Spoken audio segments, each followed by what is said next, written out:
आज की कहानी है जिस्म की भूख। गांव की एक कच्ची सड़क पर धूल उड़ाती प्रताप सिंह की गाड़ी ईंटे भट्टे पर पहुंची। मुंशी उसे दफ्तर में ले गया। कुछ समय तक प्रताप सिंह ने फाइलें देखीं। फिर मुंशी उसे भट्टे का मुआयना कराने लगा ताकि वह भट्टे के काम को समझ सके और सभी मजदूर भी अपने छोटे ठाकुर से परिचित हो जाएं। चलते चलते प्रताप सिंह और मुंशी एक ओर गए जहां कई औरतें मिट्टी गूंथने में मसरूफ थीं। प्रताप सिंह की नज़र खूबसूरत चेहरे, गदराए जिस्म, नशीली आंखों और संतरे की फाकों जैसे होठों वाली एक लड़की पर जा टिकी। मुंशी जी, हम पहली बार मिट्टी में गुलाब खिला हुआ देख रहे हैं। प्रताप सिंह ने उस लड़की के बदन का बारीकी से मुआयना करते हुए कहा। हुजूर, यहाँ हर रोज आपको ऐसे ही गुलाब खिले मिलेंगे। मुंशी ने भी चुटकी ली। मुंशी जी, उस लड़की को कितनी तनख्वाह मिलती है? प्रताप ने पूछा। हुजूर, वह तनख्वाह पर नहीं, 60 रुपए की दिहाड़ी पर काम करती है। मुंशी ने बताया। बस 60 रुपए हर रोज? आप इतनी कम दिहाड़ी देकर उसके हुस्न की तौहीन कर रहे हैं।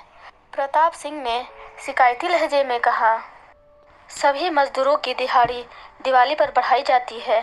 पिछली दिवाली पर उसकी दिहाड़ी 50 रुपए से 60 रुपए हो गई थी। अगली दिवाली पर 70 रुपए कर देंगे। मुंशी ने कहा। वह लड़की कितने दिनों से यहाँ काम कर रही है? प्रताप सिंह ने पूछा। हुजूर, तकरीबन 3 साल से, मुंशी ने जवाब दिया। 3 साल में हर मजदूर को तरक्की मिल जाती है, पर अब तक उस लड़की की तरक्की क्यों नहीं हुई? प्रताप ने नाराजगी जताई। हुजूर, दिवाली पर उसका प्रमोशन कर देंगे। मुंशी तुरंत बोला। अगले पड़ाव पर काम में मसरूफ दूसरी लड़कियों पर नज़र डालते हुए प्रताप सिंह बोला। मुंशी जी, ईंटों का यह बागीचा खूबसूरत फलों से भरा पड़ा है। हुजूर, यह बागीचा आपका ही है, मैं तो सिर्फ माली हूँ। इस बागीचे का जो फूल आपके मन को भाया करे तो गुलाम को हुक्म कर दें, उसे आपकी सेवा के लिए हाजिर कर दिया जाएगा। मुंशी बेहिचक बोला। पहले तो प्रताप सिंह ने तीखी नज़रों से मुंशी को देखा, फिर एक आज़ाद कहा मारकर बोला। आपका बड़ा पारखी दिमाग है। इतनी सी देर में आप हमारी इच्छाओं से वाकिफ हो गए। प्रताप के मुंह से अपनी तारीफ सुनकर मुंशी के चेहरे पर मुस्कान उभर आई। प्रताप बोला। मुंशी जी, हम सबसे पहले उस लड़की का प्रमोशन करना चाहते हैं जिसकी मदमस्त जवानी ने हमारे अंदर हलचल मचा दी है। अगले दिन मुंशी ने उस लड़की को प्रताप सिंह की हवेली में पहुंचा दिया। तुम्हारा नाम क्या है? प्रताप ने मुस्कुराते हुए पूछा। कमला। उस लड़की ने शर्माते हुए अपना नाम बताया। कमला का मतलब जानती हो? प्रताप ने उसकी तरफ बारीकी से नज़र डालते हुए पूछा। फूल, कमला बोली। तुम भी फूल जैसी कोमल, खूबसूरत और महक वाली हो। तुम्हारे रूप के मुताबिक ही तुम्हारा काम होना चाहिए, इसलिए तुम्हारे काम में बदलाव करके तुम्हें तरक्की दे दी है। अब तुम भट्टे पर काम करने के बजाय यहाँ का काम देखोगी। प्रताप ने उसको बताया। कमला अपने काम में मसरूफ़ हो गई और कुछ ही देर में प्रताप के लिए कॉफ़ी बना लाई। कॉफ़ी का प्याला मेज पर रखने के लिए वह झुकी तो उसके उभार बाहर झांकने लगे। कमला जैसे ही सीधी हुई, प्रताप ने आकर उसे अपनी बाहों के घेरे में ले लिया। छोटे ठाकुर, यह क्या कर रहे हैं आप? मैं गांव की लड़की हूँ और यह सब नहीं करती। कमला प्रताप की पकड़ से निकलने की कोशिश करने लगी। प्रताप ने बाहों का घेरा कस लिया और बोला। शहर में यह सब आम बात है। तुम्हारी जवानी उफनती नदी की तरह है। मैं तुम्हारी जवानी के समंदर में डूब जाना चाहता हूँ। अगले ही पल प्रताप की उंगलियां कमला की छाती पर रेंगने लगी। ऐसा मत करो, गुदगुदी होती है। कमला ने एक अनोखी सी आह भरी। जब प्रताप की छुअन से कमला को मजा आने लगा तो उसने खुद को उसके हवाले कर दिया।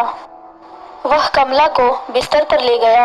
अगले ही पल एक एक करके उसकी देह से सारे कपड़े अलग होते चले गए। दो जवान देहों के टकराने से उठा तूफान तब थमा जब दोनों जिस्म थककर निढाल पड़ गए। मुंशी की मदद से प्रताप की इन हरकतों को बढ़ावा मिलता रहा। एक दिन मुंशी के पैरों के नीचे की जमीन ही खिसक गई जब प्रताप सिंह की नज़र उसकी जवान बेटी पर रुकी। वह किसी काम के सिलसिले में मुंशी के पास आई थी। मुंशी जी, इस भट्टे पर हम पहली बार इस लड़की को देख रहे हैं। अब तक उसे कहाँ छिपा रखा था? प्रताप सिंह ने बेहिचक पूछा। छोटे ठाकुर, यह मेरी बेटी पुष्पा है। मुंशी के चेहरे का रंग उतर गया। मुंशी जी, पुष्पा हो या कमला, एक ही बात है। दोनों का मतलब एक ही होता है, फूल। और तुम यह बात अच्छी तरह जानते हो कि हम खूबसूरत फूलों के बहुत शौकीन हैं। जो फूल हमें अच्छा लगता है उसे सूंघते जरूर हैं, प्रताप ने कहा। मुंशी का दिल धक से रह गया। उसने एक बार फिर से याद कराया। छोटे ठाकुर, पुष्पा मेरी बेटी है। कमला भी किसी की बेटी थी, प्रताप ने ताना कसा। मुंशी को वहां से खिसकने में देर न लगी, लेकिन उसके कानों में प्रताप सिंह के बोलने की आवाज़ आती रही। मुंशी जी, मेरी बातों की टेंशन मत लेना। आज मुझे शराब कुछ ज़्यादा चढ़ गई है, इसलिए जवान काबू में नहीं है। मुंशी तेज कदमों से अपनी बेटी के साथ दफ्तर से बाहर निकल आया। एक दिन अनहोनी घटना घट गई।